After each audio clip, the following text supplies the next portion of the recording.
የሐዋርያት ሥራ ምዕራፍ 26 አግሪጳም ጳውሎስን ስለ ራስህ ትናገር ዘንድ ተፈቅዶልሃል አለው። በዚያን ጊዜ ጳውሎስ እጁን ዘርግቶ መለሰ እንዲህ ሲል፣ ንጉሥ አግሪጳ ሆይ የአይሁድን ሥርዓት ክርክርንም ሁሉ አጥብቀህ አውቀሃልና በአይሁድ በተከሰስሁበት ነገር ሁሉ ዛሬ በፊትህ ስለምመልስ ራሴን እጅግ እንደተመረቀ አድርጌ ቆጥረዋለሁ። ስለዚህ በትዕግስት ትሰማኝ ዘንድ እለምንሃለሁ።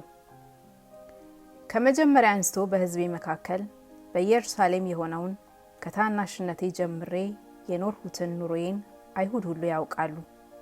ሊመሰክሩ ይወዱ እንደሆነ በአምልኳችን ከሁሉ ይልቅ ሕግን በመጠንቀቅ እንደሚተጋ ወገን ፈሪሳው ሆኜ እንደኖር ከጥንት ጀምረው አውቀውኛልና አሁንም ከእግዚአብሔር ዘንድ ለአባቶቻችን ስለተሰጠው ስለ ተስፋ ቃል አለኝታ ልፋረድ ቆሜያለሁ። ወደዚህም ወደ ተስፋ ቃል 12 ወገኖቻችን ሌሊትና ቀን በትጋት እያመለኩ ይደርሱ ዘንድ አለኝታ አላቸው። ስለዚህም አለኝታ ንጉሥ አግሪጳ ሆይ ከአይሁድ እከሰሳለሁ። እግዚአብሔር ሙታንን የሚያስነሳ እንደሆነ ስለምን በእናንተ ዘንድ የማይታመን ነገር ሆኖ ይቆጠራል? እኔም ራሴ የናዝሬቱን ኢየሱስን ስም የምቃወም እጅግ ነገር አደርግ ዘንድ እንዲገባኝ ይመስለኝ ነበር። ይህንም ደግሞ በኢየሩሳሌም አደረግኩት። ከካህናት አለቆችም ስልጣን ተቀብዬ እኔ ከቅዱሳን ብዙዎችን በወህኒ አሳሰርኋቸው። ሲገድሏቸውም አብሬ ተቸው። በምኩራብም ሁሉ ብዙ ጊዜ እየቀጣው ይሰድቡት ዘንድ ግድ አልኋቸው። ያለ ልክ ስቆጣባቸውም እስከ ውጭ አገር ከተሞች ድረስ እንኳን አሳድድ ነበር። ስለዚህም ነገር ከካህናት አለቆች ስልጣንና ትእዛዝ ተቀብዬ ወደ ደማስቆ ሲሄድ ንጉሥ ሆይ በመንገድ ሳለሁ እኩል ቀን ሲሆን በዙሪያዬና ከኔ ጋር በሄዱት ዙሪያ ከፀሐይ ብሩህነት የበለጠ ብርሃን ከሰማይ ሲበራ አየሁ። ሁላችንም በምድር ላይ በወደቅን ጊዜ ሳውል ሳውል ስለምን ታሳድደኛለህ? የመውጊያውን ብረት ብትቃወም ለአንተ ይብስብሃል የሚል ድምፅ በዕብራይስጥ ቋንቋ ሲናገር ሰማሁ። እኔም ጌታ ሆይ ማን ነህ አልሁ። እርሱም አለኝ፣ አንተ የምታሳድደኝ እኔ ኢየሱስ ነኝ። ነገር ግን ተነሳና በእግርህ ቁም።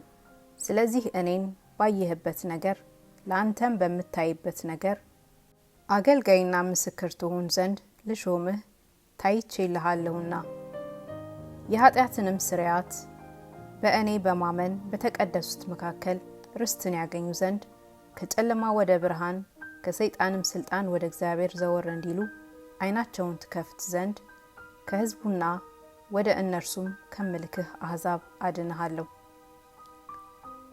ንጉሥ አግሪጳ ሆይ ስለዚህ ከሰማይ የታየኝ ራእይ እምቢ አላልሁም።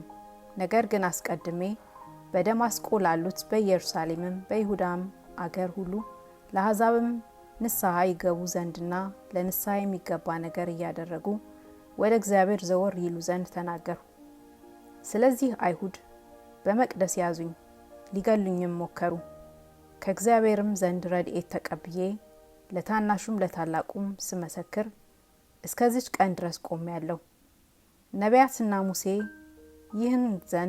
ይሆን ዘንድ ያለውን ክርስቶስ መከራን እንዲቀበል በሙታንም ትንሣኤ ለሕዝብና ለአሕዛብ ብርሃንን በመጀመሪያ ሊሰብክ እንዳለው ከተናገሩት በቀር አንድ ስንኳን የተናገርሁት የለም።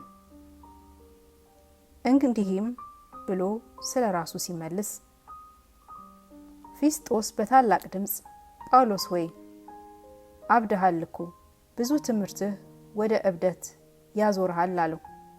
ጳውሎስ ግን እንዲህ አለ፣ ክቡር ፊስጦስ ሆይ የእውነትንና የአእምሮን ነገር እናገራለሁ እንጂ እብደትስ የለኝም። በእርሱ ፊት ደግሞ በግልጥ የምናገረው ንጉሥ ይህን ነገር ያውቃል። ከዚህ ነገር አንዳች እንዳይሰወርበት ተረድቻለሁና ይህ በስውር የተደረገ አይደለምና። ንጉሥ አግሪጳ ሆይ ነቢያትን ታምናለህን? እንድታምናቸው አውቃለሁ። አግሪጳም ጳውሎስን በጥቂት ክርስቲያን ልታደርገኝ ትወዳለህ አለው። ጳውሎስም በጥቂት ቢሆን ወይም በብዙ አንተ ብቻ አይደለህም፣ ነገር ግን ዛሬ የሚሰሙኝ ሁሉ ደግሞ ከዚህ እስራት በቀር እንደ እኔ ይሆኑ ዘንድ ወደ እግዚአብሔር እለምናለሁ አለው።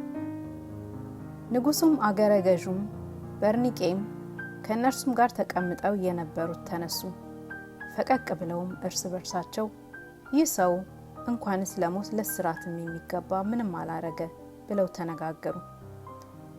አግሪጳም ፊስጦስን ይህ ሰው እኮ ወደ ቄሳር ይግባኝ ባይል ይፈታ ዘንድ ይቻል ነበር አለው።